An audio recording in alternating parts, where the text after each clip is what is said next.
Hi everybody. Thank you everybody to be there.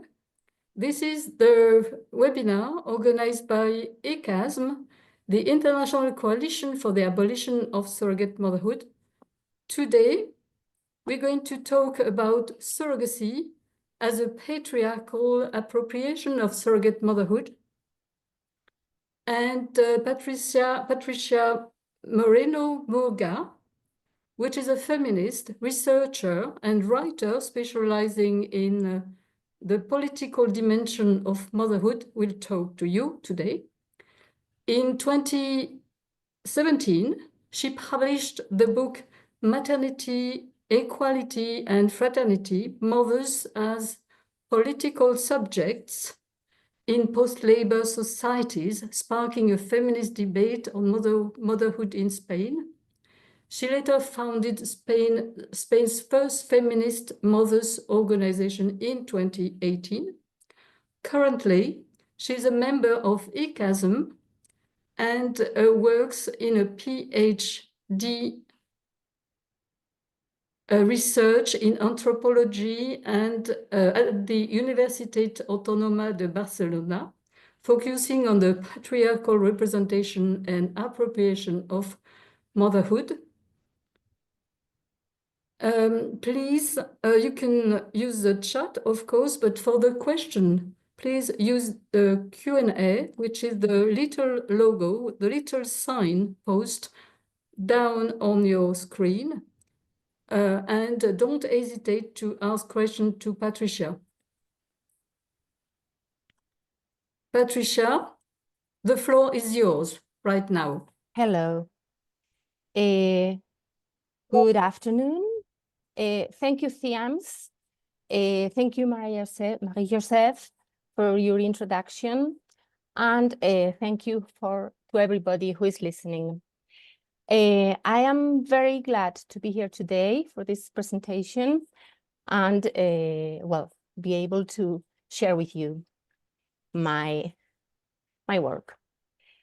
Well, I would like to start by explaining how my interest in feminism and motherhood as related issues was set off. I couldn't find in feminism a convincing answer for a question that worried me. If we're all born of a woman, if motherhood produces a society, how come that when we talk seriously about how to organize a society, that is about politics, motherhood is a completely ignored fact? The question led me to the study of modern citizenship, what we consider or not a contribution to society, how the access to all rights and resources is mediated by the labor market, and the way in which these structures set the marginalization of reproduction and care. I wrote Maternity, Equality and Fraternity, published in 2017, that Marie-Joseph has mentioned. And I concluded that the only way to break the hierarchy between the productive and the reproductive spheres would be the acknowledgement of mothers as political subjects. But in fact, my interest in feminism and motherhood was really set off mainly by my own motherhood. I think it's important to say this, to make the condition of mother explicit, to come out of the, so to say, motherphobia closet, and show some pride, or at least not shame, for being a mother in the feminist arena. I think that it is urgently needed in feminism to make the condition of mother important and worthy, as something that could be powerful, that it is always transcendent, and above all, that belongs to us, that is ontologically ours, because only us women can procreate. The fact that we do have in our hands, at least in biological and theoretical sense, the continuity of the species, the reproduction of society, is a powerful idea. Of course, we have the way of millennia of patriarchal structures in our minds, and these structures tell us that motherhood is meaningless, unworthy, and that it doesn't belong to us. Obviously, in our phallogocentric societies, motherhood is an experience mediated by material and symbolic structures that turn it into a real difficulty, our efforts to achieve autonomy and status. But this is not what motherhood is. This is what patriarchy has made of it. Well, now let's talk about surrogacy. Surrogacy is, in my view, the culmination of a long historical process in which patriarchy has deprived motherhood of any value, meaning, dignity, unless it is done as a service, as a gift to men. Today, we're going to be exploring this process briefly. Surrogacy is also the practice that better defines the new phallogocentric order that is today being implemented. The old one, the old patriarchal order, relied on the general acceptance of the hierarchy of the sexes. But now, at least in the Western world, the subordination of women is not accepted anymore as a political principle to organize society. During most of the 20th century, patriarchal structures were weakened. But in the last decades, they have been restructuring in a very efficient manner. So that even though now, on paper, we are all equal, the ferocity of the markets, the stark inequalities, globalization and technology, all these make the perfect breeding ground for a new masculinist supremacy. Today, there is a patriarchal backlash harassing feminism on two fronts. One that tries to revert women's rights and return to obsolete traditional gender roles, and the other that is a new patriarchal order that plans to normalize surrogacy. This new masculinist supremacy vindicates reproductive justice, reproductive rights, and makes statements in support of women's autonomy, equal rights for all families, freedom of choice. It spreads globally, disguised as feminism and activism in defense of human rights. But what it really aims for is the old patriarchal right of male access to the use, abuse, and commodification of women's bodies. I see four causes in the present rise and normalization of surrogacy. One is business. The second is the desire for babies in a society where reproduction has become difficult. The third is technology. And the fourth is what I consider the backbone of this business, its root cause. And it is the millenary subjugation of women in patriarchy. This is the cause on which I would like to focus today. Now, before I go on, I would like to make a conceptual remark which is important for me. When I use the words motherhood, maternity, and so on, I'm always talking by default of biological motherhood, about the process of pregnancy and giving birth. And if I ever talk of other forms of motherhood, for instance, by adoption or genetic, I will make it explicit. Okay, so I would like to start with an important question. Male supremacy is today universal, but has it always been like that? Is male domination a natural biological structure, or is it a cultural construct? As feminists, I think we should not accept the idea that male domination is natural or biological.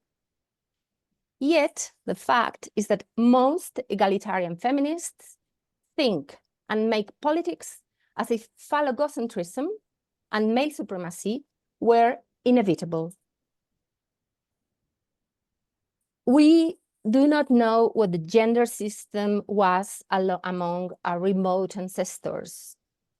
Our species, sapiens sapiens, has been on the planet for 200,000 years. And we have written records only for the last 5,000. The archaeological records give us information about bodily functions and economic life. But it is almost impossible to have data about what the relationships between men and women were like. Well, now I'm going to share my first slide because I was trying before and I couldn't, but I think, let's see.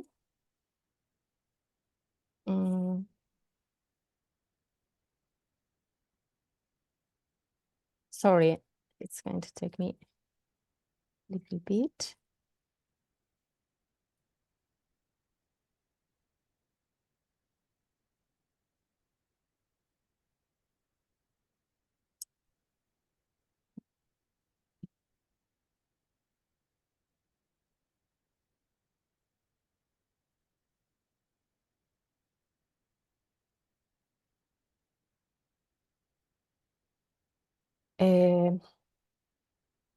Well,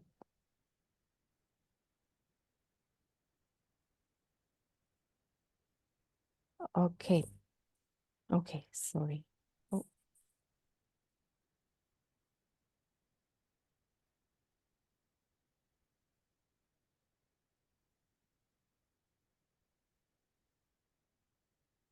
Patricia, if you can't manage, you can Yeah. send me your presentation through WhatsApp and I will Can you find. see it now? Yes. Yeah, well, I think that it's not a full screen, but anyway. Okay, here we are. Can you see it? Yes. If Perfect. I could. Okay. Well, here we see these Venuses or goddesses. These statuettes are documents, very interesting documents, because they are the oldest representations of human bodies in culture. They are dated, as you see there, as old as 42,000 years old, and have been found in sites in Asia, Europe, and Africa, and there are equivalents in America. Now, being these findings so important, it is very striking that anthropologists, historians, philosophers, and social scientists have paid so little theoretical attention to them. Few hypotheses have been made, and the few existing, like that of Maria Gimbutas, are not in the usual academic curricula.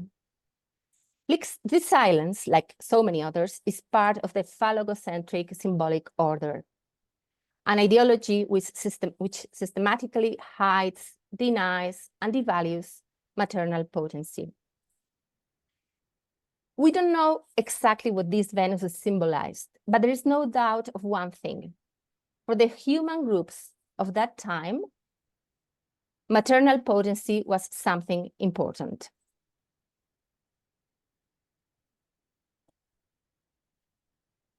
Well, I'm hearing a strange noise, but well, it's okay.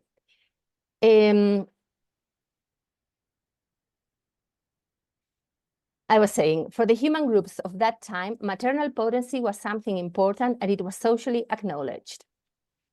There is another issue concerning the origins of culture that makes anthropologists uncomfortable. The fact that the ethnographies of some primitive societies tell us that biological fatherhood was unknown to them.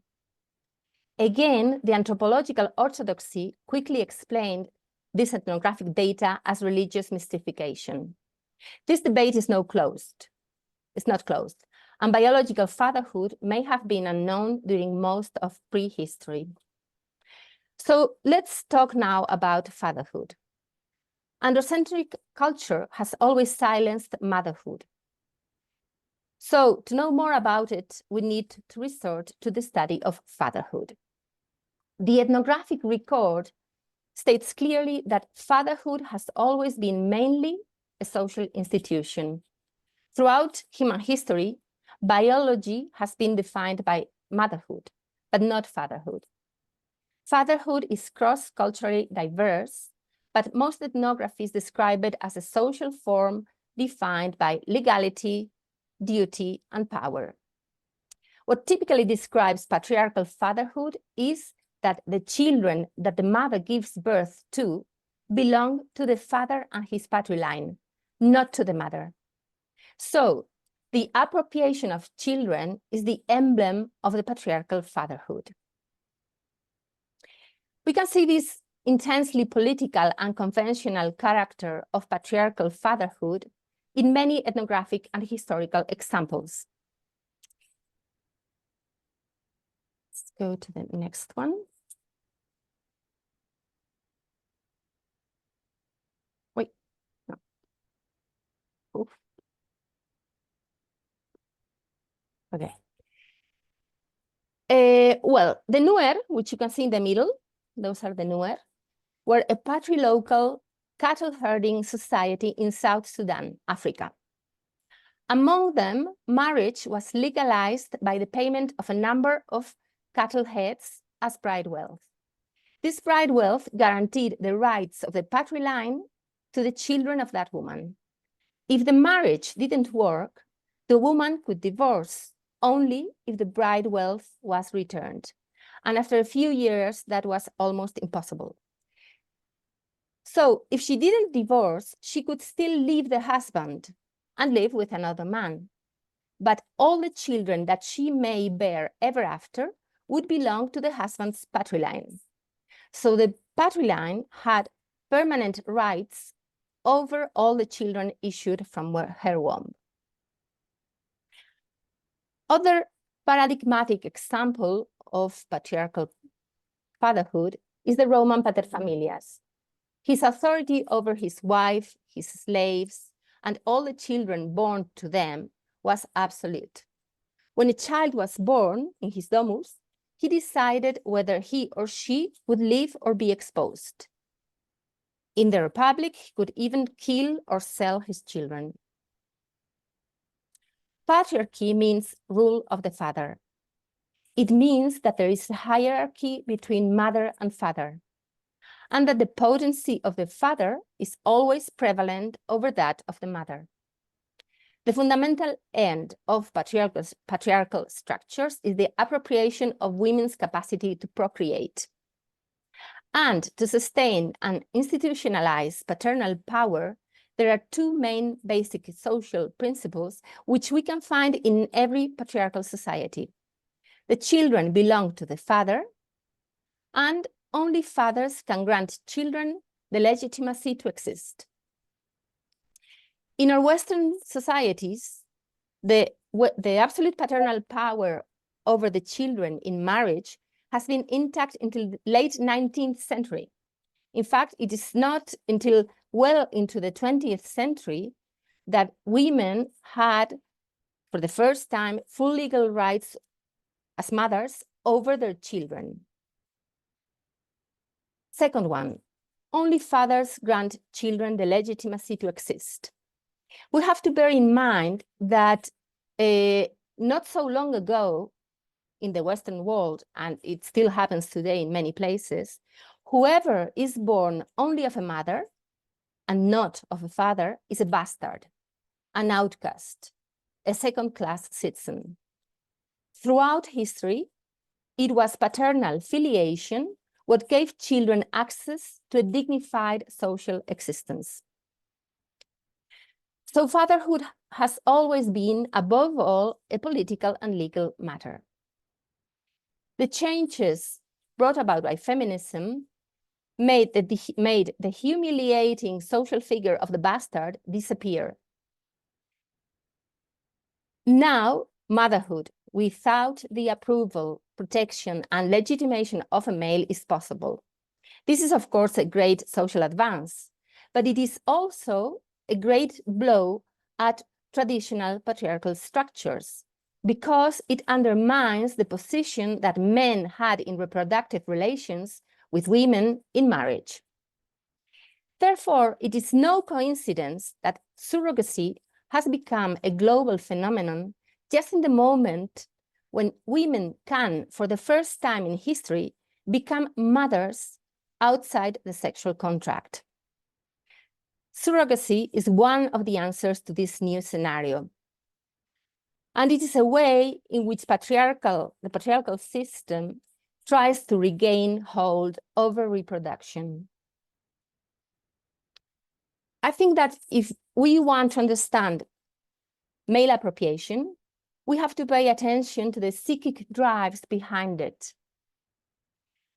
And to do that, we should point at two facts. One, that men are excluded from the most complex and creative process that a human body can have. And two, that men are absolutely dependent on women for the continuity of any human group. There is no society or family group possible without the pregnancy of a woman. These inescapable facts lie at the core of patriarchy. This psychic drama explains why almost in every mythical, religious, symbolic, political, and today also scientific and legal narrative of human reproduction, the phallus, the male seed or gamete, that is the male potency in any of its forms, has such centrality. And it also explains why sexual intercourse, which is the only moment in which men are involved in procreation, is considered symbolically and politically the crucial moment of reproduction. An example of this centrality is the Baruya culture. You have them on the left in the photograph. The Baruya culture is a strongly phallogocentric society that lives in the heights of New Guinea. They explain their harsh misogynistic ideology through a hierarchy of male and female fluids. Semen is the origin of life. It produces babies, male strength, the growth of breasts in girls, and mother's milk. And it also conveys the sacred, creative, male energy of the sun. On the other hand, there is the menstrual blood, which is extremely dangerous for men. It is a constant threat to their strength and health, and it can even kill them. In every patriarchal society, the structures of male appropriation must be sustained, consolidated, transformed, created, and legitimated. And for that end, a continuous symbolic work must be done so that two goals may be simultaneously achieved. One, motherhood and maternal potency must be denied and devalued. And two, fatherhood and male potency must be boosted and institutionalized. This is a highly complex and manipulative symbolic move. So, in a rational and scientific spirit, we could ask ourselves, how do you legitimize such a counterintuitive narrative? Let's go to the next one. Well, the answer is by mystifications, what Mary Daly called the processions. On the right, you have this picture of Zeus, a god that is the incarnation of patriarchy, and he's giving birth to Athena. She's springing out of his head, as you see, and Zeus also gave birth to Dionysus from his side. These myths simulating and mimicking the maternal potency are persistent in all patriarchal myths. And they are symbolic appropriations of the mother's potency. I'm going to give an example of one of the most frequent and universal symbolic devices to degrade mother's potency and enhance the father's. These are the ethnotheories of procreation, and they're mythical accounts of how the creation of human beings happens, how procreation happens. These theories, ethno-theories, have been found in tribal societies all over the world, in Africa, Asia, America, and Europe. The basic outline, they vary a lot, but the basic outline of the story is always the same, and it goes: even though women provide raw material and cook the babies in their wombs, it is men who have the true creative potency. They have mystical powers that give babies their human form, spirit, and identity. Well, the Baruya we've just seen have this type of account, but it was also the standard among Greeks. So here we have some verses there in the slide of the Greek tragedy, the Eumenides of the 5th century BC. And in it, Apollo explains how generation happens. Well, I'm not going to read because it's like difficult to read, but in the verses, he explains that the mother is not the real parent of the child she carries. The real parent is the male who plants the seed in her. The mother just babysits and nurtures the child. So women are containers. Clearly, Apollo had already surrogacy in mind because it's an exact description of surrogacy. Today, a lot of babies born by surrogacy, when they come to this world, they just have paternal filiation. They are children born to the father. So like Zeus, the modern contracting fathers in surrogacy are the sole creators of their offspring. All these myths and representations are symbolic workings designed to legitimize the male appropriation of women's motherhoods. But these appropriations actually happen in the material world, a world that is run by law and politics. Actually, another way to describe patriarchy can be as the refusal to grant motherhood a political and institutional status. The continuity of male supremacy depends crucially on keeping politics and reproduction, biological reproduction, completely alien, as conflicting and incompatible spheres. This is basic. Now, law is a patriarchal tool.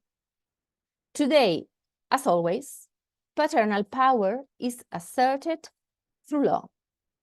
Today in the courts, fathers can easily succeed in seizing custodies from mothers, even if that is clearly against the interest of the child. Tools such as the parental alienation syndrome, which no health authority has ever approved, are used in litigations for custody. Judges grant custodies and visitation rights to men who have pending claims or have been sentenced for violence. And the lack of credibility of mothers in trials is a scandal that, in the case of Spain at least, even the European Council and the United Nations have condemned. Today, a spermatozoon, which is half a cell, grants a man complete legal power to appropriate a child gestated and brought to this world by a woman whom the owner of the spermatozoon may never even get to know personally. In surrogacy, a spermatozoon can legally deny motherhood and generate fatherhood in the very same legal act. The legal power of the spermatozoon is today magnificent. All this is the product of millennia of the valuation and appropriation of motherhood.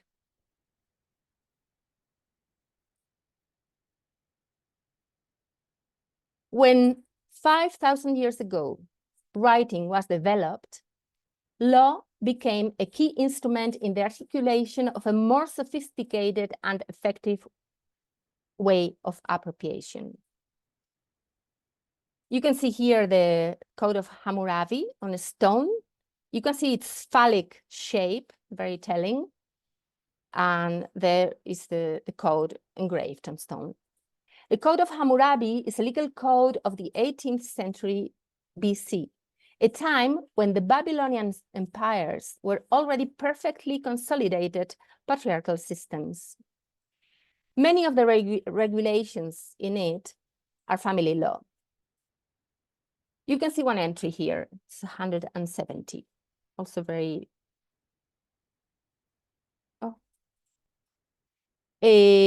well, you can see there how the father, the paternal word, "you are my sons," is the source of law.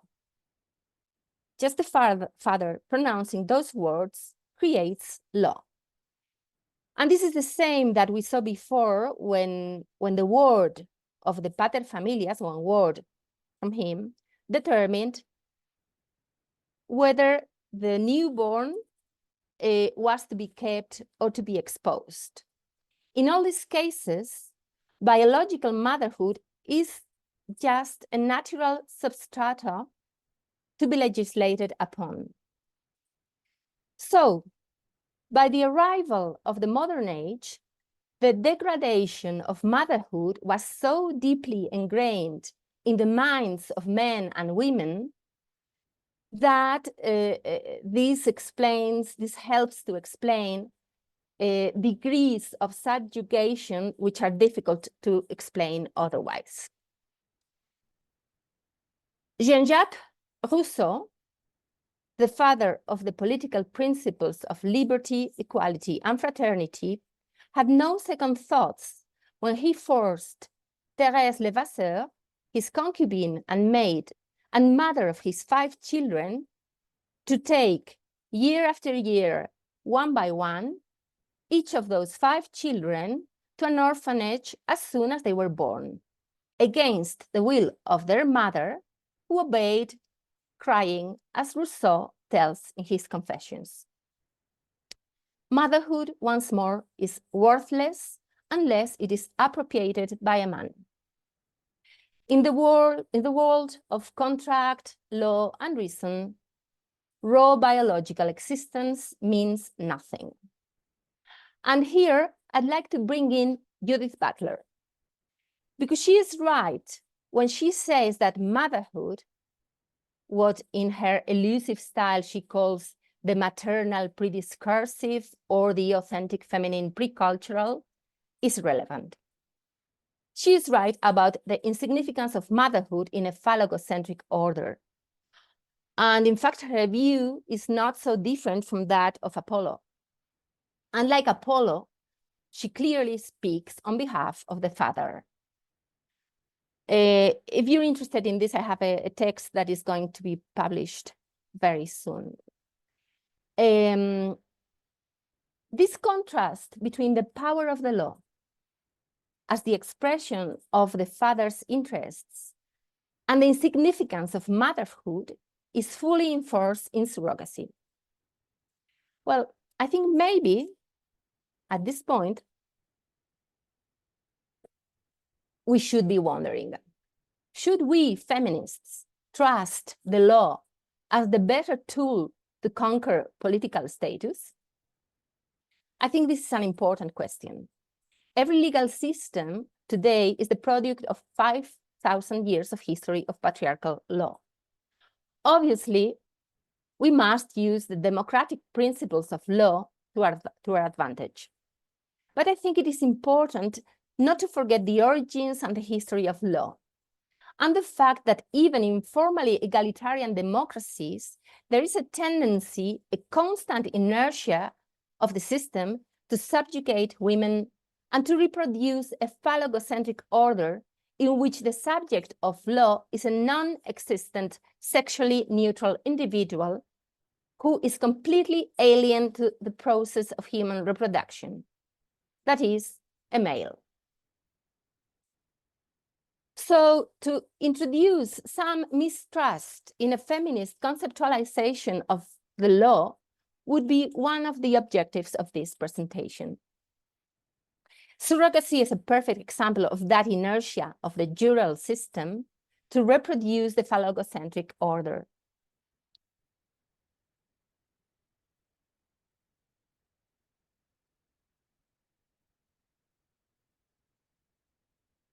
Wait.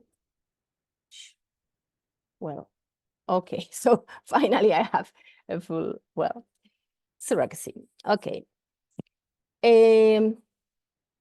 So surrogacy. This is surrogacy. The title of this slide is in fact it's a tweet. It's a tweet which was with the photo. If you see that photograph with a group of men, loads of men, they're all baby buyers and they all have there on the sofa their babies.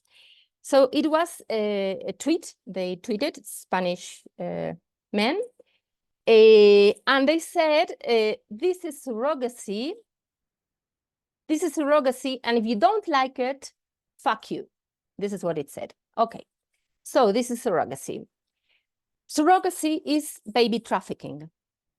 So to dodge the inconvenience that in our Western society, it is illegal to trade in human beings, this buying, selling, and giving away babies is disguised as contract. A contract for renting a womb in commercial surrogacy, and a contract for the compulsory promise of a gift in altruistic surrogacy. Contracts in modernity are supposed to be the guarantee of a free agreement between equals, and the consent of all parties is assumed. But, as Carol Pateman explained to us so brilliantly, when the contract articulates the relationships between the sexes, as in contracts of marriage, prostitution, and surrogacy, what is really being articulated there are relations of domination and subordination. The idea that baby trafficking is inevitable and that surrogacy is the best option for many women is a pragmatic vision that unfortunately is very common. And it is the current expression of the old patriarchal vision that considers the subordination of women natural, and their inclination to put their bodies at the service of others innate. In surrogacy regulations, rights by pregnancy and birth are cancelled, and rights derived from genetics are emphasized. This is a truly bizarre, irrational, and risky legal standard, considering the insignificant function of the gametes, in contrast with biological motherhood. Also because genetics is a form of biological relation that is abstract, as it doesn't necessarily imply any physical contact or emotional bond between the child and the owner of the gamete. But most of those debating, publishing studies, and modeling public opinion on surrogacy are experts in law, and their criteria stick to the logics of the jural. And the jural is a way to understand reality in which motherhood, babies, primal bonds, and care have never been considered priorities, and not even issues under its scope. So it is to be expected that irrational and risky standards will be used to regulate reproduction. As we said before, motherhood as a female experience has always been considered radically outside the range of what is political, socially relevant, or legally valuable. Surrogacy, as all patriarchal contracts, depends on the actual existence of legal channels to legitimize appropriation. These channels must also dodge some difficulties. Three are the main challenges. These legal channels must, one, subvert what has been up till now the most basic and universal principle of natural law, that is, that the mother is the woman who gives birth to the child. Two, In procedures which are generally international, they must find the gaps, bend, and bypass the different national legislations of each country. And three, they need to impose and persuade of the fairness of a new counterintuitive idea, that the best interest of the child is to separate him or her from her mother. But the newborn ignores the commercial, medical, and legal transactions that have determined her existence. And what she really needs badly is to bond with her mother. Right now, two legal instruments that explore how to dodge these difficulties are being worked on. One at the Hague Conference on Private International Law, and the other is the European Certificate of Filiation. Both of them aim to ease the global circulation of children. And the European project says it plans to regulate filiation, and I quote, regardless of the circumstances of conception and birth of the child and the type of family. In both of these projects and in all pro-regulation narratives, the central idea is that the origin of the child, which is always the mother's womb, is irrelevant and must be ignored. Well, I'm now getting to the end, so I can stop this. Yeah. Centuries of denial of the maternal potency have brought us to a world in which we are formally equal, but in which our most basic potency as sex is seen as worthless, not only by the patriarchal system, but often also by ourselves. The surrogacy industry has been able to thrive in this ideological climate, in which motherhood appears to be today obsolete.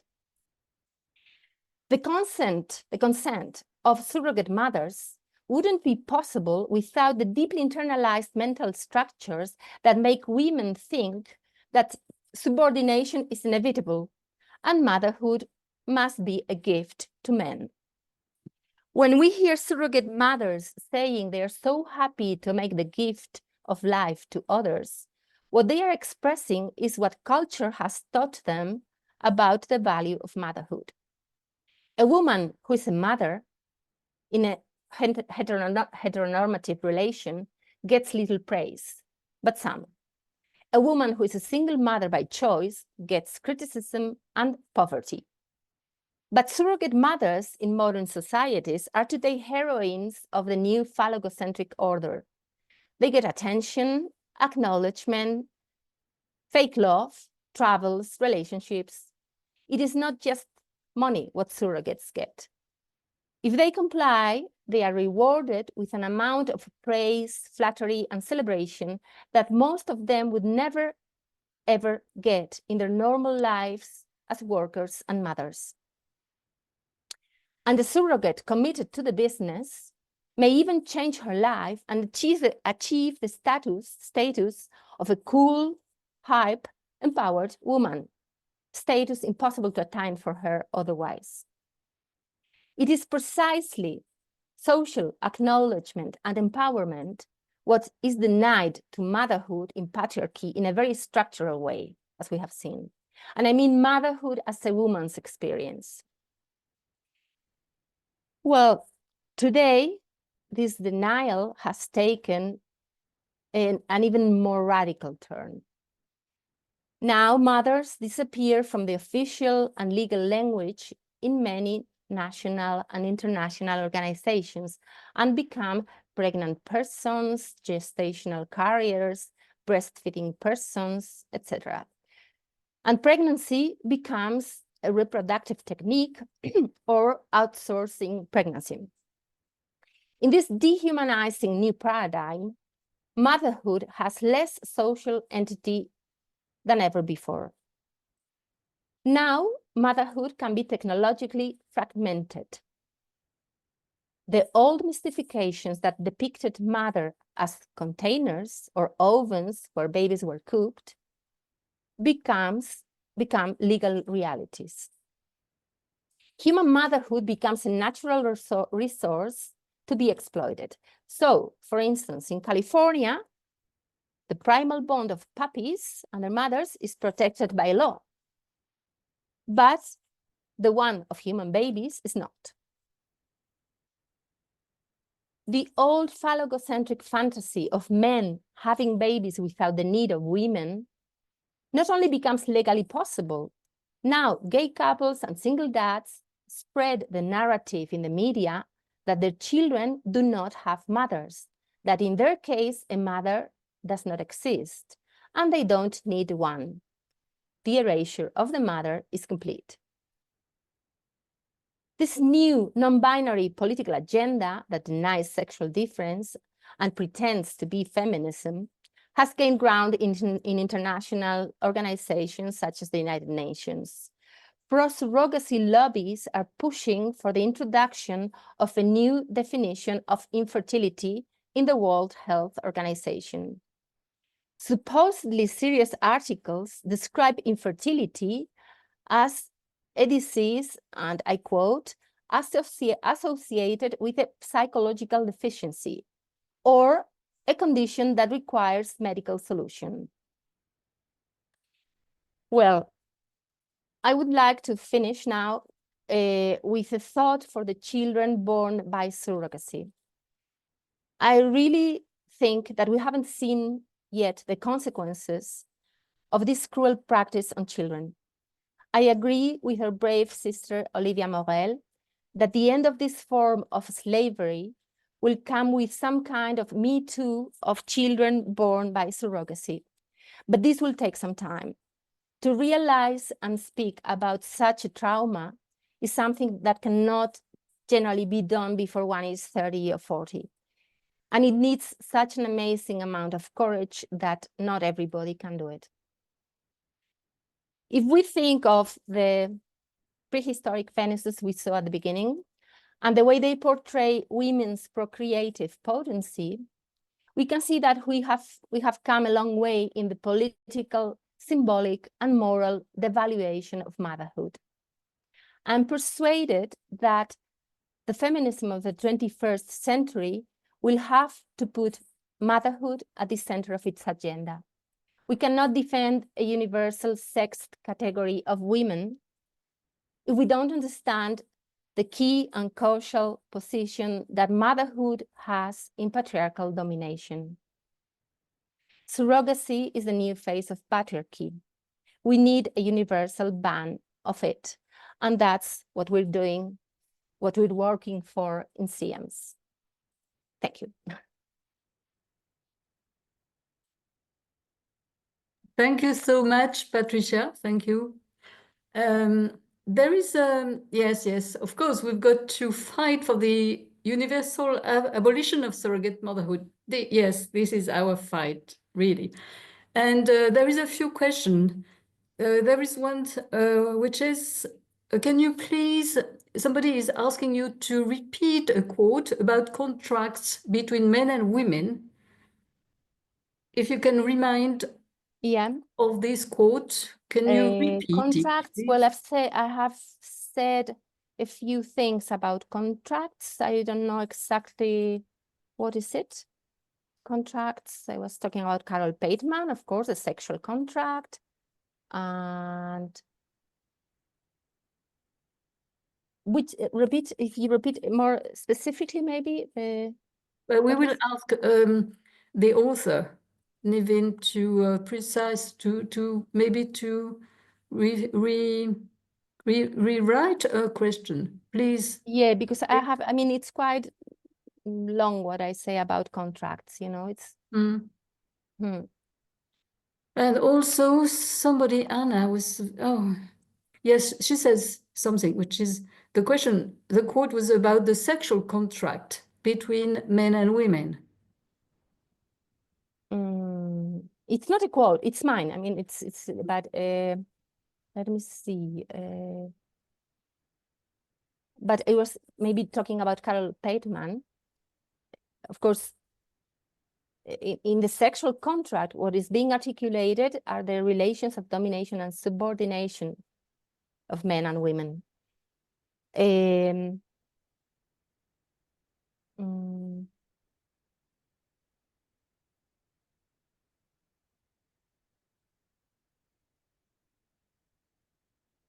I really don't know what she means. Okay, we will anyway. Yeah, if she says more publish specifically, the video of the webinar, and she might find it again. Listening again to the webinar, and we will try to find it out. Well, the second question is about, the question, can you develop your argument about how Judith Butler has a similar discourse to the one of Apollo? Well, that is complicated right now, because with Judith Butler, it's like, well, her texts are complicated. I have said while I was explaining this, that in fact, I have a long article about this, which is very soon going to come out, published in a book in which some feminist connected to the feminism of the difference. And it's Maria Binetti, who is with us too, who is the editor.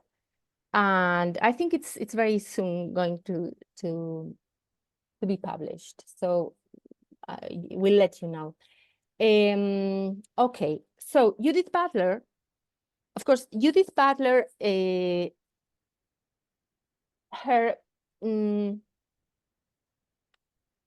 for her, phallogocentrism is something you cannot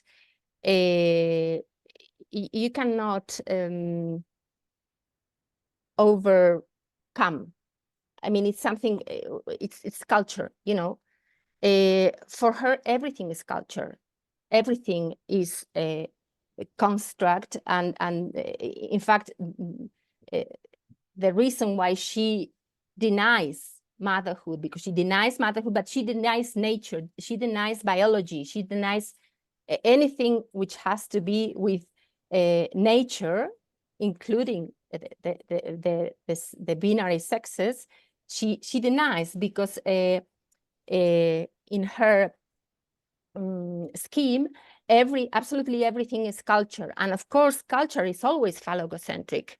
It always has to do with power, and power is by definition phallogocentric. So in a way, she's an idealist, but she is in some way, even though her ideas are presented as very transgressive, I think in fact she's in a way conservative, because she cannot imagine that power can be transformed. I'm not saying, I mean, I'm not so naive, I'm not saying that there could be a society without some kind of power, but maybe the shape of the power, the conception of the power could be transformed. But Judith Butler cannot imagine that. For her, these relations of domination, subjugation, which are gendered, and the feminine position is always the subjugation, and the masculine position is always domination. This cannot be changed. The basics of gender, of the hierarchy of the gender, cannot be changed. That's why her proposal is to play with it, to enjoy it, and that's basically her idea. So of course, in a way, not in a way, clearly she's accepting the hierarchy as it is, the gender hierarchy, the structures, the phallogocentric structures. But of course, we can all, men and women, be masculine or be feminine, and we can play with it and we can enjoy with it. But that's why I wrote this article about Butler, because with Butler, okay, it can work, her proposals could work if you are into sexual experiences, you know, if you think of sex as something, as a game, you know, but when you bring in reproduction, it doesn't work. When you bring in reproduction, it's like, you know, there is no way to present her her theory as something which could be emancipatory for women. No way. So that's why my analysis, I'm not a philosopher, of course, I cannot, you know, I cannot criticize Butler from a philosophical point of view, but in my articles it's always, it's simple in a way. It's just finding the reasonings, the arguments where you just think of it, introducing the fact that reproduction exists and it doesn't work. There is something which a friend, I didn't see, I tried to find it and I couldn't find it, but a feminist friend told me that in some interview, Judith Butler was asked what she thinks about surrogacy. And it seems she said, I haven't thought about it.